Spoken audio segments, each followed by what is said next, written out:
Okay, hi, hello.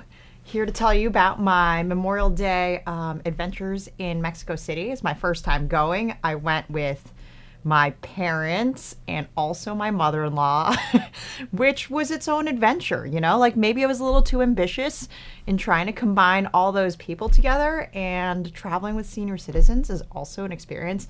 But here we go. So here's the story of our Mexico City vlog. So we go over Memorial Day. I feel like this is a softball kind of a location. It seems senior friendly. Anyways, by the time I arrived, my parents and my mother-in-law have already been there for a few days, and it's very clear that there's some tension. So let me walk you through what we did, and then I'll tell you about Poopgate. Woo! We went to the Anthropology Museum, which is super cool. It just got so much cool Mayan, like pre-Columbian civilization artifacts that I just wish we learned a lot more about in school. And it's just such a beautiful museum with the indoor and outdoor spaces. Huge fan. Love that. We also hit up the Frida Kahlo Museum. I obviously didn't know a lot about her background, and her biography is so sad. I mean, the poor woman has gone through so much, but also created such amazing art. When she was 18, she basically was riding the bus home, and then there was a crash with a rail car, and she got fully pierced through her body. Like, it went through. So, not good.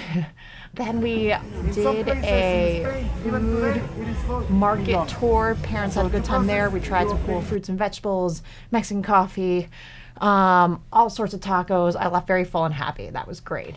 And then we did a graffiti tour, a street art tour, and it was cool to just hear more about the social issues and gentrification, and our tour guide was awesome. So now Poopgate.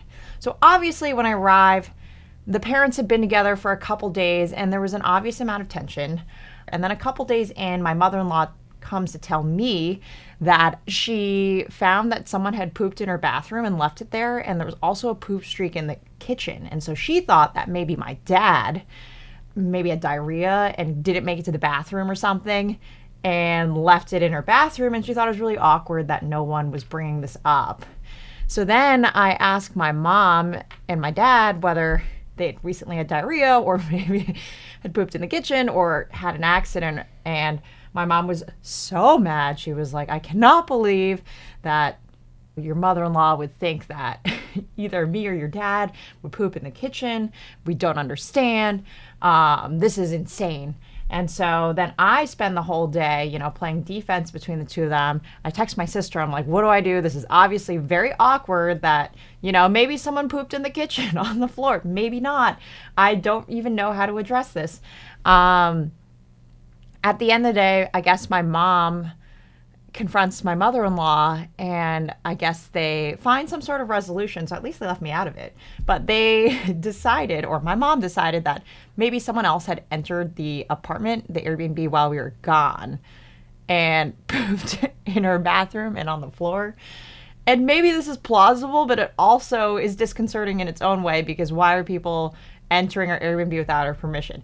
Anyways, there was a lot of that kind of playing defense between my mother and my mother-in-law. Would I travel again with my parents and my in-laws? Like, probably not internationally. Like, maybe we keep it simple and, I don't know, go to Denver. And was I too ambitious? Also probably, but like, hey, everyone got to know each other better. Woo, Poopgate, yeah, all right. Well, that's it for the vlog. Bye.